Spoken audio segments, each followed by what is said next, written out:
வணக்கம். மாலை முரசு செய்திகளை விரிவாக பார்ப்பதற்கு முன் தலைப்புச் செய்திகளை பார்க்கலாம். தெற்கு வங்கக்கடலில் மத்திய பகுதியில் வரும் 7ஆம் தேதி குறைந்த காற்றழுத்த தாழ்வு பகுதி உருவாக வாய்ப்பு. இந்திய வானிலை ஆய்வு மையம் தகவல்.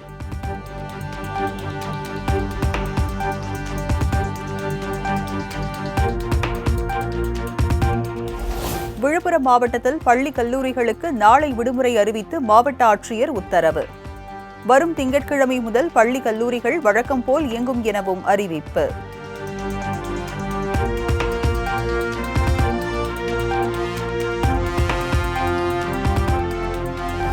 பெஞ்சல் புயலால் பாதிக்கப்பட்ட 6 மாவட்டங்களில் சிறப்பு கடன் திட்ட முகாம் நடத்தப்படும் என அமைச்சர் பெரிய கருப்பன் தகவல். நாளை முதல் வரும் 12ஆம் தேதி வரை நடைபெறும் எனவும் விளக்கம்.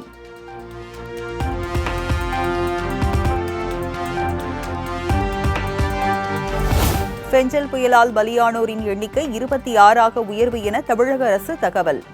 83,000 கால்நடைகள் உயிரிழந்துள்ளதாகவும் விழுப்புரம் மாவட்டத்தில் 2 லட்சத்திற்கும் மேற்பட்ட மக்கள் பாதிக்கப்பட்டுள்ளதாகவும் அறிக்கை.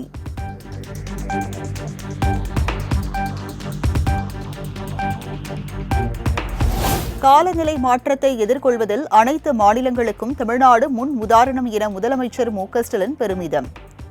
கடல் அரிப்பை தடுக்க 1000 ஹெக்டேர் பரப்பளவுக்கு அலையாத்தி காடுகளை உருவாக்கி வருவதாக தகவல்.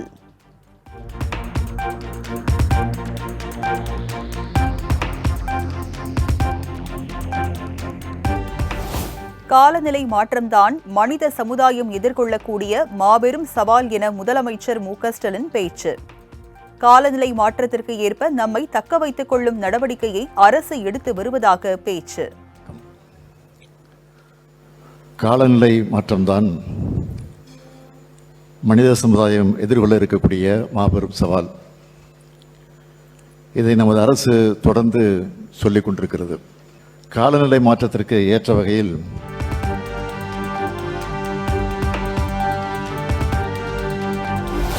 பெஞ்சல் புயல் நிவாரணப் பணிகளுக்காக தனது 1 மாத ஊதியத்தை வழங்கினார் முதலமைச்சர் மு.க.ஸ்டாலின். தமிழ்நாடு அரசின் பேரிடர் நிவாரண நிதிக்கு வழங்கினார்.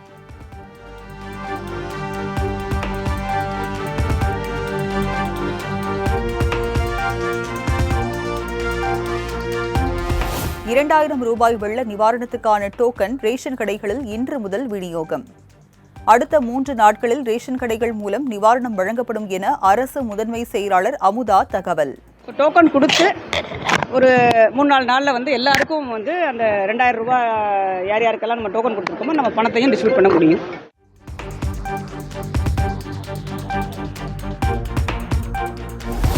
விழுப்புரம் மாவட்டத்தில் மழை வெள்ளத்தால் உயிரிழந்த 12 பேரின் குடும்பங்களுக்கு தலா ₹5 லட்சம் நிவாரணம். பலியானோரின் குடும்பங்களுக்கு நேரில் சென்று காசோலையை வழங்கினார் வனத்துறை அமைச்சர் பொன்முடி.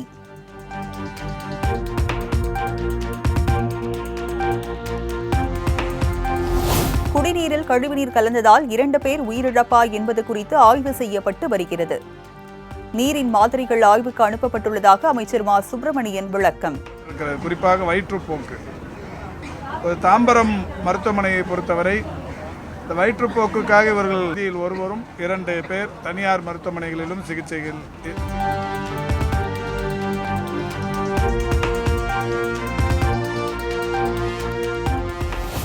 எதிர்க்கட்சித் தலைவர் எடப்பாடி பழனிசாமி எதற்கெடுத்தாலும் பதற்றத்தை ஏற்படுத்துகிறார்.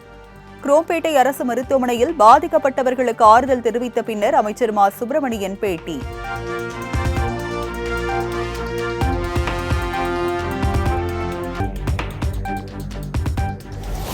சுகாதாரமற்ற குடிநீரால் மக்கள் உயிரோடு திமுக அரசு விளையாடியுள்ளது. பல்லாவரம் சம்பவத்தை சுட்டிக்காட்டி எதிர்க்கட்சித் தலைவர் எடப்பாடி பழனிசாமி கடும் கண்டனம்.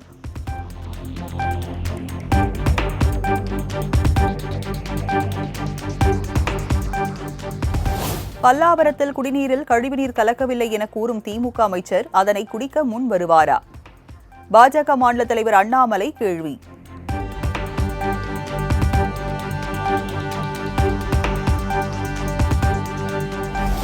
முன்னாள் முதலமைச்சர் ஜெயலலிதாவின் 8ஆம் ஆண்டு நினைவு தினம் அனுசரிப்பு. சென்னை மெரினாவில் உள்ள அவரது நினைவிடத்தில் எடப்பாடி பழனிசாமி மலர் தூவி மரியாதை.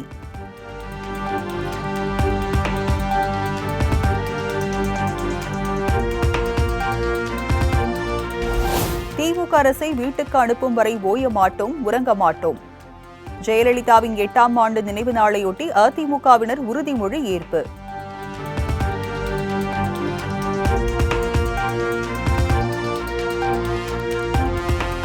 ஜெயலலிதாவின் நினைவு தினத்தையொட்டி சென்னை மெரினாவில் உள்ள அவரது நினைவிடத்தில் ஓ பன்னீர்செல்வம் மரியாதை. தனது ஆதரவாளர்களுடன் சென்று சசிகலாவும் மரியாதை செலுத்தினார்.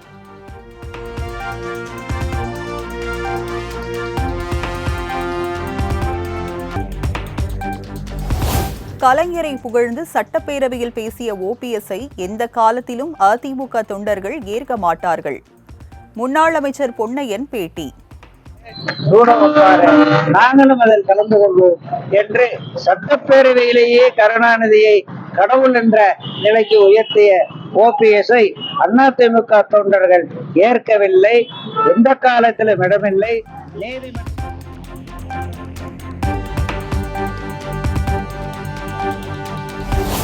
என்ஐஏ ரெய்ட் நடத்தும் போது நாம் தமிழர் கட்சி பிரிவினைவாத இயக்கம் என கண்டுபிடிக்கப்படவில்லையா என திருச்சி எஸ்பி வருண்குமாருக்கு சீமான் பதிலடி. அடிப்படை தகுதியே இல்லாமல் ஐபிஎஸ் ஆனவர் வருண்குமார் என்றும் கடும் சாடல்.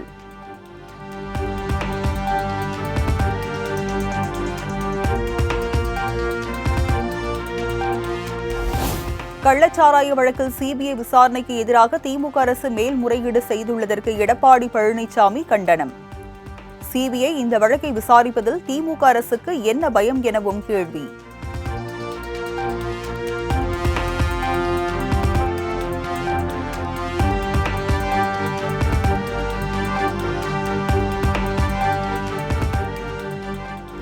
கள்ளக்குறிச்சி மரணம் குறித்த சிபிஐ விசாரணைக்கு எதிராக மேல்முறையீடு செய்வதா என அன்புமணி ராமதாஸ் கேள்வி.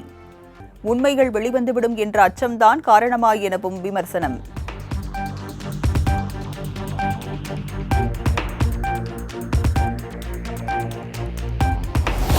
விஷச்சாராய மரணங்களை வைத்து எடப்பாடி பழனிசாமி அருவருக்கத்தக்க அரசியல் செய்து வருவதாக அமைச்சர் ரகுபதி விமர்சனம். பாதிக்கப்பட்டவர்களுக்கு விரைவான நீதியை பெற்றுத் தருவதற்காகவே உச்சநீதிமன்றத்தில் மேல்முறையீடு செய்யப்பட்டுள்ளதாகவும் விளக்கம்.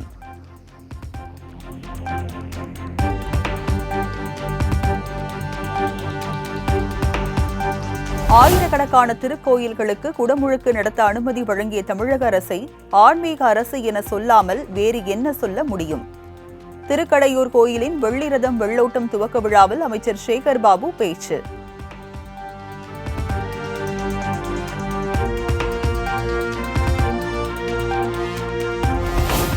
சபாநாயகர் அப்பாவுக்கு எதிரான வழக்கை முடித்து வைத்தது உச்சநீதிமன்றம். அப்பாவு பேசியதில் அவதூறு ஒன்றும் இல்லை என நீதிபதிகள் கருத்து.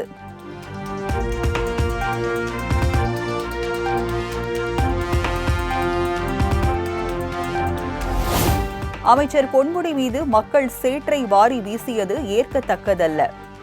திண்டிவனத்தில் பாமக நிறுவனர் ராமதாஸ் பேட்டி. அமைச்சர் பொன்முடி மீது சேற்று வாரி எரிக்கப்பட்டிருந்தது.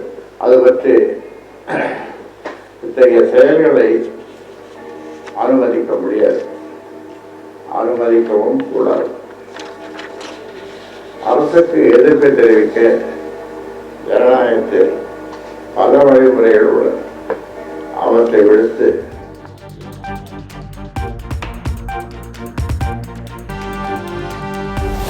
நாளை பாபர் மசூதி இடிப்பு தினத்தை முன்னிட்டு கோவை ரயில் நிலையத்தில் கண்காணிப்பு பணிகள் தீவிரம். மோப்பநாய் உதவியுடன் ரயில் பெட்டிகளிலும் போலீசார் தீவிர சோதனை.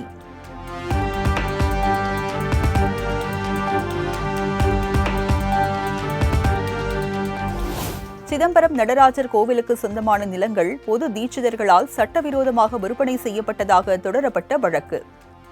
கூடுதல் ஆதாரங்களை தாக்கல் செய்ய இருப்பதாக இந்து சபை அறநிலையத்துறை சென்னை உயர்நீதிமன்றத்தில் தகவல்.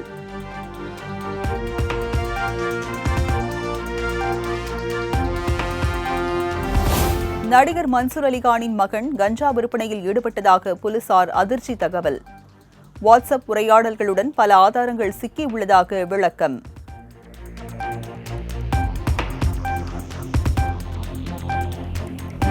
சாம்சங் இந்தியா தொழிலாளர் சங்கத்தை பதிவு செய்ய கோரும் மனு மீது 6 வாரத்தில் முடிவெடுக்க வேண்டும்.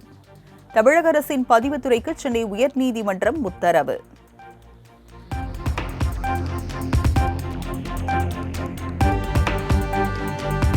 வள்ளலார் சர்வதேச மையம் அமைப்பதற்கு தேவையான அனுமதிகளை சென்னை உயர்நீதிமன்றத்தில் தாக்கல் செய்த இந்து சமய அறநிலையத்துறை. பெருவெளியில் கட்டுமானங்கள் மேற்கொள்ள விதிக்கப்பட்ட தடை உத்தரவு நீட்டித்து சென்னை உயர்நீதிமன்றம் உத்தரவு.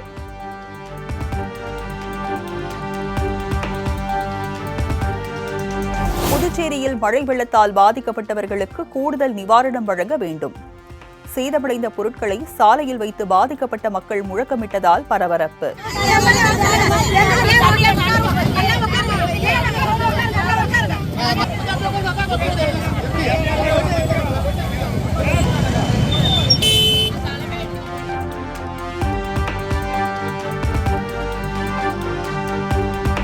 ஸ்ரீஹரிகோட்டாவில் இருந்து மாலை 4:04 மணிக்கு வெற்றிகரமாக விண்ணில் பாய்ந்தது PSLV-C-59 rocket.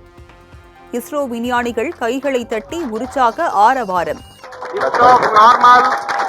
Majestic liftoff of the PSLV-C-59 probatory mission from the Satish Dhawan Space Center.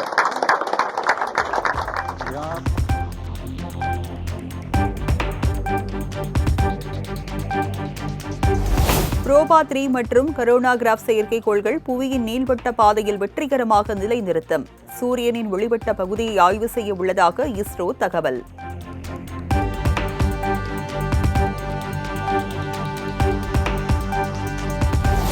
Maharashtra முதலமைச்சராக 3வது முறையாக பதவியேற்றார் பாஜகவின் தேவேந்திர பட்னாவிஸ். மாநில ஆளுநர் CP ராதாகிருஷ்ணன் பதவி பிரமாணம் செய்து வைத்தார். मी देवेंद्र सरिता गंगाधरराव फडणवीस ईश्वर साक्ष शपथ घेतो की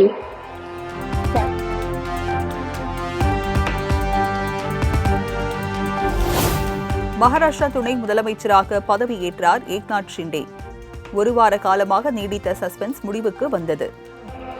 आणि देशाचे कर्तबगार आणि लोकप्रिय प्रधानमंत्री नरेंद्र मोदीजी व देशाचे कणखर गृहमंत्री अमितभाई शाह यांच्या भक्कम पाठिंब्याने आशीर्वादाने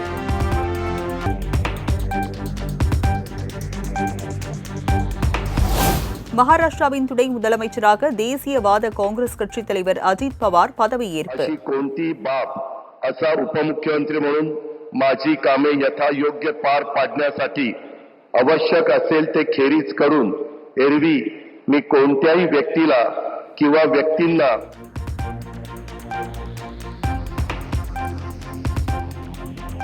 அவரது வீட்டின் முன்பு பாரம்பரிய நடனமாடி தொண்டர்கள் உற்சாகம்.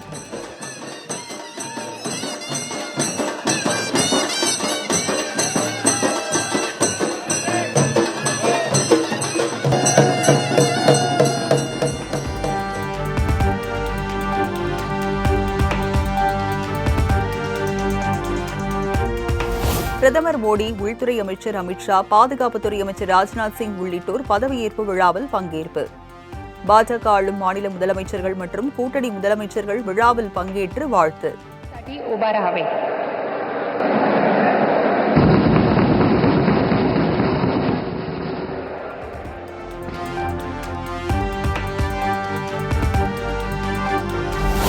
மகாராஷ்டிராவில் நடைபெற்ற பதவியேற்பு விழாவில் சஞ்சய் தத், சல்மான் கான், ஷாருக் கான், ரன்வீர் சிங் உள்ளிட்ட பாலிவுட் பிரபலங்கள் பங்கேற்பு. தொழிலதிபர் முகேஷ் அம்பானி, சச்சின் டெண்டுல்கர் குடும்பத்தினருடன் பங்கேற்பு.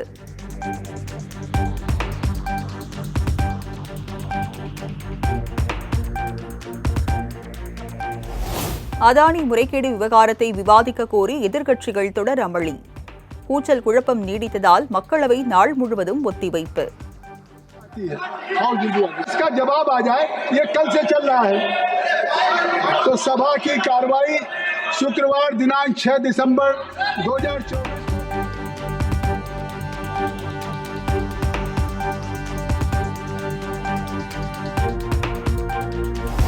அதானி ஊழல் குறித்து விவாதம் நடத்த வலியுறுத்தி நாடாளுமன்ற வளாகத்தில் ராகுல் காந்தி தலைமையில் இந்தியா கூட்டணி எம்பிக்கள் ஆர்ப்பாட்டம். பிரதமரின் மௌனம் முறைகேடுகளுக்கு துணை போனது போல் உள்ளதாக பதாகைகள் ஏந்தி முழக்கம்.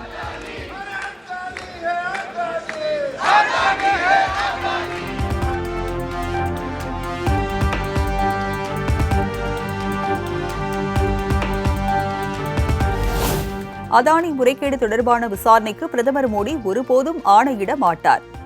எதிர்க்கட்சிகளின் கோரிக்கைகளை மத்திய அரசு காது கொடுத்து கேட்பதில்லை என்றும் ராகுல் காந்தி விமர்சனம்.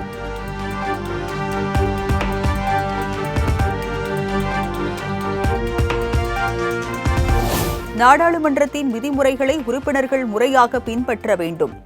தேசிய கொடியை தவிர போஸ்டர், பதாகைகளை அவைக்குள் கொண்டு வருவதை தவிர்க்க வேண்டும் என்றும் மக்களவை சபாநாயகர் ஓம் பிர்லா வேண்டுகோள்.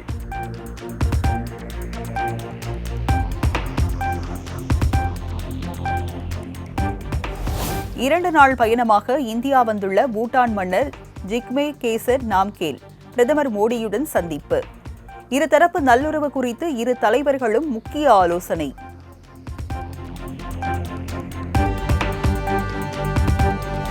அசாம் மாநில அமைச்சரவை வரும் 7ஆம் தேதி விரிவாக்கம் செய்யப்பட உள்ளதாக முதலமைச்சர் ஹிமந்த பிஸ்வ சர்மா அறிவிப்பு. ரூபேஷ் கோலா, பிரசாந்த் புகன் உள்ளிட்ட 4 எம்எல்ஏக்கள் அமைச்சராக உள்ளதாக தகவல்.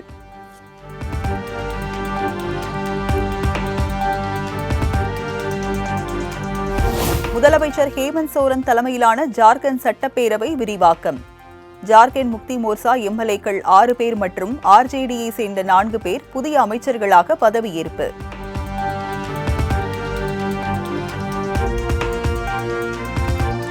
அதானி முறைகேடு தொடர்பாக நாடாளுமன்றத்தில் விவாதிக்க வேண்டும் என்பது மக்களின் விருப்பம் என பிரியங்கா காந்தி கருத்து. மோடி அரசு விவாதத்தை தொடர்ந்து தவிர்த்து வருவதாகவும் சாடல்.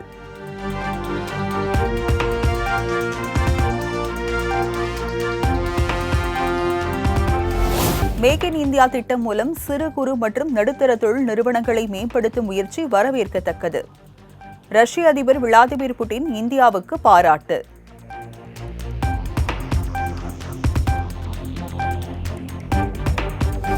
இந்தியா ஆஸ்திரேலியா இடையேயான 2வது டெஸ்ட் போட்டி நாளை தொடக்கம்.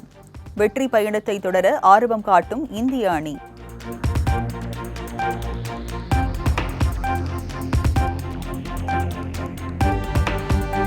வார்னர் கவாஸ்கர் கோப்பை தொடரின் 2வது டெஸ்ட் போட்டிக்கான ஆஸ்திரேலிய அணியின் பிளேயிங் 11 அறிவிப்பு. ஜோஸ் ஹெசில்வுட்டிற்கு பதிலாக ஸ்காட் போலாண்ட் அணியில் சேர்ப்பு.